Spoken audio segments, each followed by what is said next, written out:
you hear me? Yes, I can hear you. Perfect. Hi, how you doing? Good, good. I figured we'd just take a moment to kind of go over your systems, make sure everything's working okay. That sounds great, yep. Yeah, like I'm not yet at my station, but I know that time is somewhat limited. Yeah, I'm actually, I'm watching your stream right now. Hi. Oh shit, so you see me sitting out here smoking. I do see you out there smoking. Yeah, it's a filthy habit, but I ran out of papers, so, you know, that's it for me. Yeah. So I've got my stuff pretty much all set. I've got the questions app in front of me here. I'm basically ready whenever you are. Oh, shoot. Okay, so if that's the case, might I ask how well you can hear yourself coming across the broadcast right now? Yeah, let me check on that, because I had your side muted. Of course. Yeah, no, I can hear myself fine on your side. Okay, if it sounds fine to you, then I guess I'll just sit out here for now. Yeah, no, that's good. Alright. Okay, so, I just introduce myself. Of course. Okay, so hi everyone. My name is Magnex91, and I had this idea of interviewing streamers to just kind of, get different perspectives on streaming and how people's lives have been changed by streaming. And yetieater here has agreed to be my first test run on that. So hello, thank you. Of course, it's my pleasure. Absolutely. So let's start small. How did you get into streaming? Shoot. It started a long time ago with playing video games. Just Destiny. I started on my Xbox, as it were. So my Twitch account is probably back from early 2015, if not late 2014. Okay.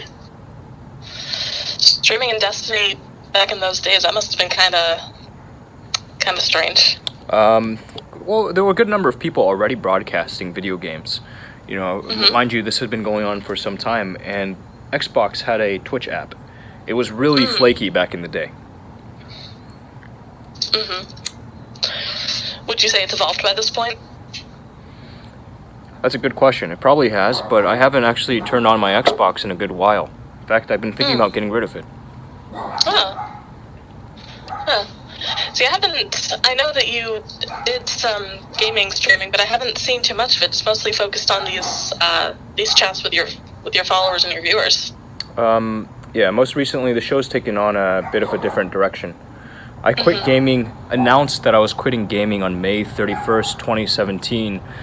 I wrote up a script, made a little video that I titled "So Long and Thanks for All the Fish."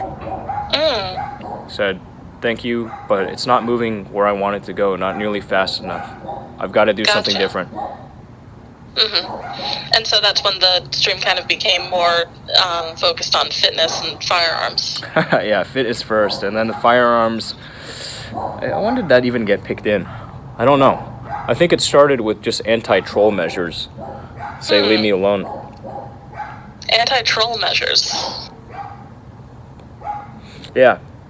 As a person of color, broadcasting on this Western-dominated platform, I come across a fair share of people that go about race baiting. Yeah, and so the guns were kind of a way to deter that? The guns were a way of saying, well, look, you may have this one image of people that look like me, but what you have cooked up inside of your head may not actually be accurate. So a way to kind of subvert their expectations. In part. Yeah. Have you ever had to fire it? Have I had to fire it in self-defense? In general, like, do you just go to a range, self-defense, anything like that? I enjoy range visits, but I don't get to go nearly enough. Bullets, as it were, don't grow on trees, though I wish they did. Make things a lot easier, wouldn't it? You know it. Oh, yeah.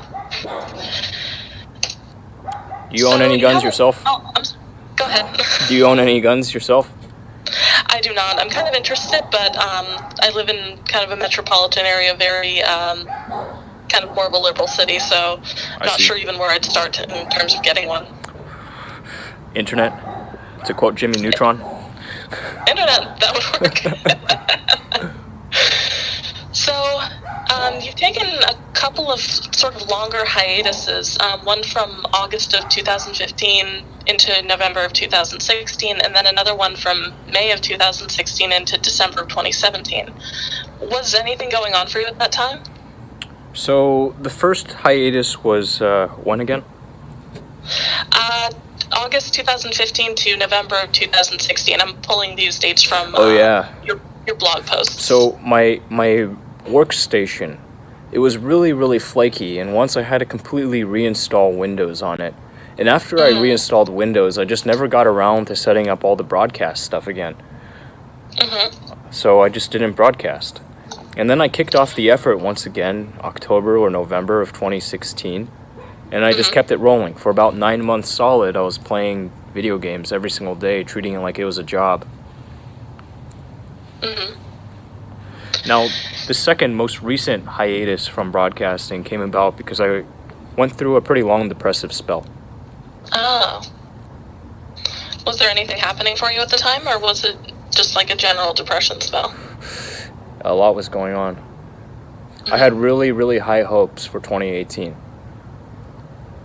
Really high hopes. And I extended myself a little bit.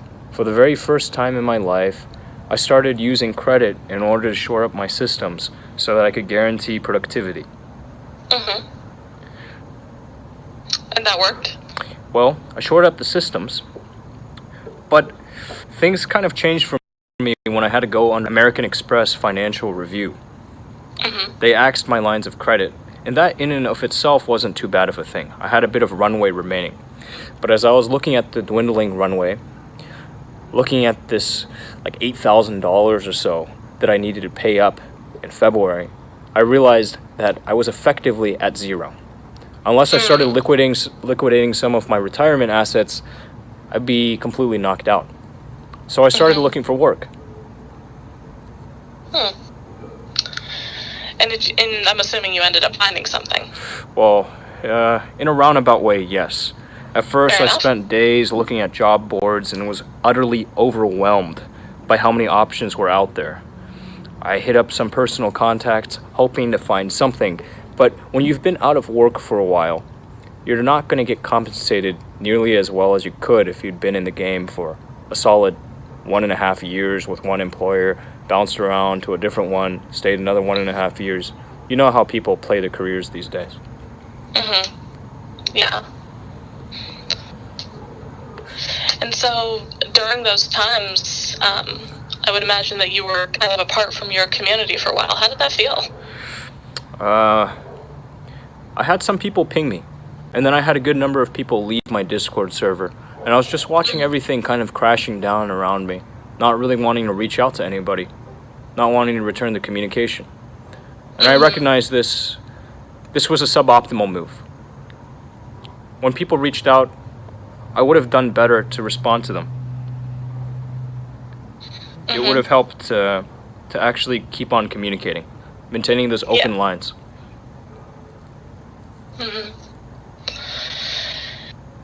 Yeah, so kind of coming into your channel now, have there been any kind of challenges that have come up from running a channel that has a big focus on physical fitness? I wouldn't say it has a really big focus on physical fitness, at least not right now. It's been a while since I last broadcasted from my home gym. But when I did broadcast from it, I tended to do my workouts shirtless. And Mixer does not like this. Yeah, I noticed that going through your YouTube. Yeah. A lot of that. Mixer does not like shirtless people on their platform. And so I thought about ways I might overcome this. Maybe throwing up a little screen, making two different versions of the broadcast. One that's friendly for Mixer, the other that's not. You know, and with the limited computing resources I had, what I ended up doing was just shutting the broadcast off on Mixer every time I was about to go and lift.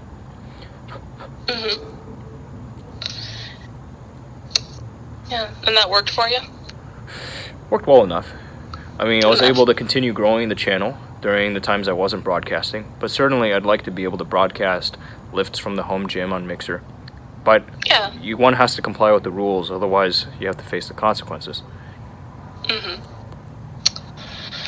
Now, on your blog, you mentioned that you're an aspiring writer and photographer. Have there been any projects that you've been working on in those arenas? I've taken a lot of photos, and I've written a fair amount. The writing is easy enough to self-publish. The photography, it takes a little bit more time. I'm really slow as an editor. What kind of things do you usually write and take pictures of? I've journaled for many, many years. Started self-publishing on the internet, I think back when I was in middle school. I've run a good number of websites in that time. And I write about pretty much anything. More and more so, though, I've left my own personal blog to languish, focusing my energy instead on yetieater. Yeah, and kind of speaking to that, the community that you've grown has been a huge part of your stream. A lot of what I saw when I kind of checked through your backlog was, just chats like this. And, what's kind of been your favorite part of building that community? I've got some really lofty goals for the future. I can't wait to meet some of these people in the flesh. Yeah, so kind of building those connections. Oh yeah. Always trying to make new friends. One can never have enough. Yeah. And if you could describe them, that is your community, in a few words, what would those be? We've got a oddly large number of INTJs, if you're familiar with the MBTI. Yeah, I'm familiar. So, disproportionate representation of INTJs, and I'm not sure what that's all about.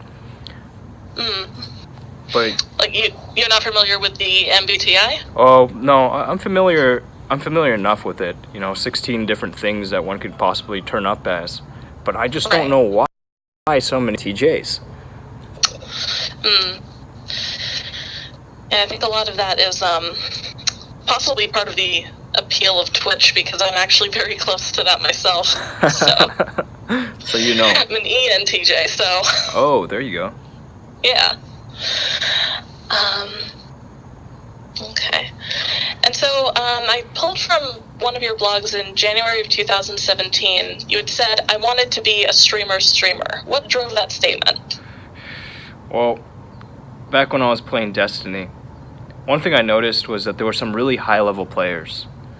And when the popular broadcasters, the ones that were just kind of helping other people out in the game, when they wound down their sessions, I could often find them hanging out in these high-level players' streams. And I was pretty damn good at Destiny. So my goal was really hey, I want to have my channel be a place where high-level players come and congregate after they're finished helping out other people. And did you succeed at that back in the Destiny days? Oh God, my growth was very, very slow. It was painstaking. So no, I did not succeed. Is there anything you wish that you could stream more of? Stream more of? Yeah, scenes from the real world, outside.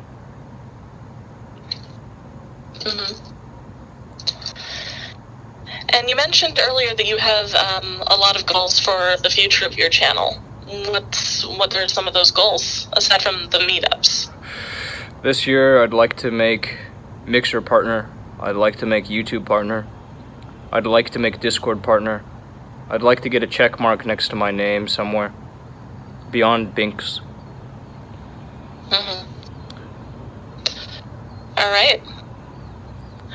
Well, this has been really fun. I'm going to go ahead and take my leave, but I will see you around. I'll probably be popping in more and more on your stream, but I will see you later. Thanks very much for this opportunity. I appreciate it. Well, thank you. It's been a fun 15 minutes. I know. I anticipated this going much longer. I don't know what happened, because I need more questions.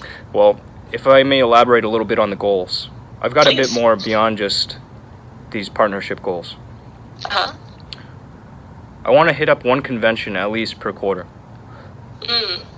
And bring back scenes from the field. Yeah, that'd be great. Yeah, I've got a few big ones in mind. Yeah, anything local to you? Well, PAX South is pretty nearby. I can make that one. DreamHack is also pretty nearby. They've got I guess it's a DreamHack South. I don't really know enough about DreamHack. But there are a couple of shows out in Vegas that I'd love to make it out to. Oh, that would be something. Oh yeah, there's one going on right now. CES, the Consumer Electronics Show. Oh, yeah. Yeah. That one looks to be pretty exciting. Anything that you're interested in out there? I'm sorry? Is there... Sorry, I need to throw this away. Okay, go for it. I don't have an ashtray. Is there anything that you're interested in out there? You mean in LA? Is that where you are now? No. No, out there, just out in the world. Oh, yeah. We've got kind of a few local conventions in my city, and I think the biggest one that I would be interested in, at least as far as this coast goes, would be Anime Boston. Oh, cool. Yeah, or like Boston Comic-Con, something like that. So you're into anime? Oh, yeah.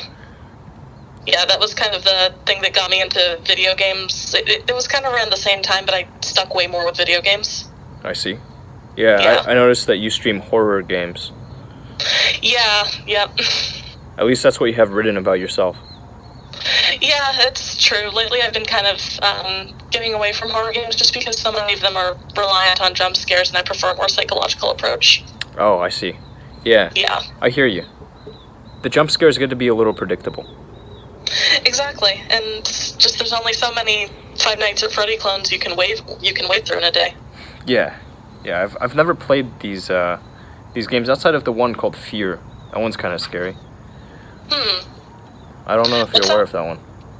I don't think I am. What's it called? Fear. Fear. Oh, Fear. Yes. I'm familiar with it. Yeah. They made 3 of them, if I'm not mistaken. Yep. The last one's a co-op shooter of all things. Yeah. I'm a big fan of shooters. Yeah, I've heard that Dead Space might scratch that itch. Dead Space is pretty gory, too. There's a lot of gratuitous violence. Excellent. That's what I'm here for. Nice. How about Silent Hill? Have you heard of that one?